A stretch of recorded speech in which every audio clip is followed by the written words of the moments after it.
नमस्ते दोस्तों, मैं doctor Parag Gullane, consultant urologist, Sahyadri hospital Hadapsar. दोस्तों, आज मैं आपको प्रोस्टेट कैंसर के बारे में कुछ बताना चाहूंगा। प्रोस्टेट कैंसर ये सबसे मोस्ट कॉमन कैंसर है जो मेल्स में पाया जाता है और ये पहले वेस्टर्न कंट्रीज में काफी इसका प्रमाण था, लेकिन अभी कुछ सालों से इंडिया में भी इसके कई केसेस नजर आ रहे हैं। और जो ना कि केवल एकदम old 70 years above, even above 50 years भी पेशेंट्स प्रोस्टेट कैंसर से डायग्नोस हो रहे हैं। तो चलिए जानते हैं आज हम कुछ प्रोस्टेट कैंसर के बारे में। प्रोस्टेट कैंसर के सिम्टम्स क्या होते हैं, उसके लक्षण क्या होते हैं। प्रोस्टेट कैंसर और साधारण ग्रोथ जो रहती है प्रोस्टेट में, जिसको हम बेनाइन प्रोस्टेटिक हाइपरप्लेजिया बोलते हैं, दोनों के सिम्टम्स सरीके रहते हैं। दोनों में ही आपको पेशाब घड़ी घड़ी जाना पड़ेगा, रात में भी पेशाब के लिए उठना पड़ेगा। उसके अलावा पेशाब का धार कमजोर हो जाता है, पेशाब में जोर लगाना पड़ता है, पूरा पेशाब खाली नहीं हो पाता है, कभी कभी पेशाब में ब्लड भी आता है या तो पेशाब करते समय जलन होता है। ये दोनों जो ये जो सारे लक्षण हैं, ये नॉर्मल एनलार्ज प्रोस्टेट यानी बीपीएच, बेनाइन प्रोस्टेटिक हाइपरप्लेजिया में भी पाए जाते हैं और कैंसर प्रोस्टेट में भी पाए जाते हैं। इसलिए इन सिम्टम्स को कभी भी नजरअंदाज ना करें और तुरंत आप अपनी डॉक्टर की सलाह लीजिए। उसके अलावा जब प्रोस्टेट कैंसर स्टेज 4 या तो उसके हायर स्टेजेस में जब चला जाता है, तब कमर में दर्द होना या तो पाँव में सूजन आना, ये सिम्टम्स भी हमें पता कर सकते हैं, या तो कभी कभी पेशाब भी पूरी तरह रुक जाती है। ओके, तो आइए अब हम जानते हैं कि प्रोस्टेट कैंसर को डायग्नोसिस कैसे किया जाता है। देखिए, सबसे पहली जो टेस्ट हम लोग करते हैं इसमें वो है एक ब्लड टेस्ट जिसका नाम है प्रोस्टेट स्पेसिफिक एंटीजन यानी कि पीएसए।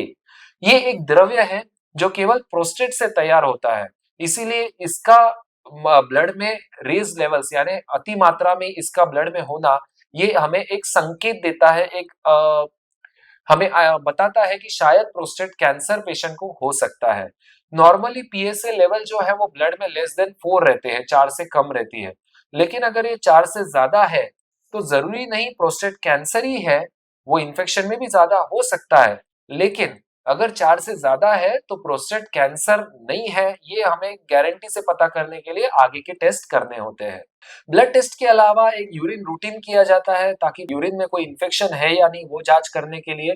एक सोनोग्राफी किया जाता है जिसमें हम की देखते हैं कि प्रोस्टेट का साइज क्या है और पेशाब करने के बाद पेशाब पीछे कितना छूटता है, पेशाब की थैली की क्या स्थिति है, दोनों किडनीज की क्या परिस्थिति है, ये सब हमें अंदाजा एक सोनोग्राफी से आ जाता है। तो इसीलिए पीएसए ये एक स्क्रीनिंग टूल के नाम से जाना जाता है। अब जैसे वेस्टर्न कंट्रीज में PSA after 50 years everybody is advised कि साल में एक बार तो पीएसए करना ही चाहिए वेस्टर्न पॉपुलेशन में। तो इसीलिए अभी हम लोग हाल ही इंडिया में भी ये एडवाइस करते हैं कि 50 साल के बाद एटलीस्ट एक बार तो भी पीएसए करना चाहिए। पीएसए अगर रेज्ड है तो हमें एक संकेत मिलता है कि शायद ये कहीं प्रोस्टेट कैंसर तो ना हो, और उसके लिए फिर हम डिटेक्शन के लिए आगे के टेस्ट कर सकते हैं, और ताकि हम प्रोस्टेट कैंसर को अर्ली स्टेज में ही डायग्नोस कर सके। अगर पीएसए रेज्ड आता है तो उसमें आगे क्या करना चाहिए।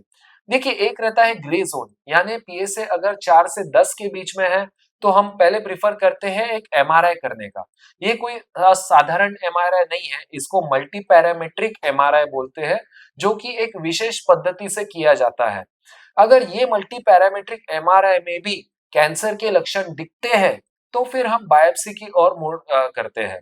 बायोप्सी यानी प्रोस्टेट में से बारीक टुकड़े निकालना होता है और उसे तपासना होता है। बायोप्सी हमें कंफर्म बताता है कि कैंसर है या नहीं है, तो कौन से टाइप का कैंसर है, और उसके बाकी ग्रेड्स और उसका लेवल भी हमें बायोप्सी से पता चलता है। और अगर पीएसए मोर देन 10 है और इन्फेक्शन के कोई लक्षण पेशेंट में नहीं है तो हम डायरेक्टली एडवाइस करते हैं कि बेटर है हम बायोप्सी पे जाए डायरेक्टली। तो प्रोस्टेट कैंसर की डायग्नोसिस जो हम कंफर्म बायोप्सी पे कर सकते हैं। अब ट्रीटमेंट ऑप्शंस, देखिए कैंसर प्रोस्टेट को डरने की कोई बात नहीं है, इसमें हमारे पास में ट्रीटमेंट ऑप्शंस काफी अवेलेबल है। लेकिन हाँ, जितना अर्ली प्रोस्टेट कैंसर डायग्नोस होगा, जितना अर्ली हमें वो पता चलेगा, उतना हम अच्छे रिजल्ट्स, उतना हम अच्छा लाइफ आगे पेशेंट को दे सकते हैं।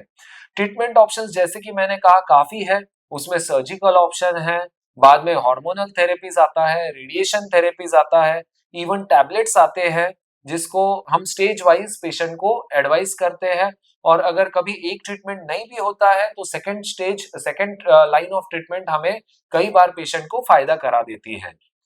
तो इसीलिए दोस्तों मैं प्रोस्टेट कैंसर के बारे में इतना ही कहना चाहूंगा कि डरना जरूरी नहीं है, बस सतर्क रहना जरूरी है। धन्यवाद। अगर प्रोस्टेट संबंधित या प्रोस्टेट कैंसर संबंधित और भी कोई जानकारी आपको चाहिए तो आप हमें कमेंट लिखकर भेजिए, हम आपके उत्तर का जवाब जरूर देंगे। धन्यवाद।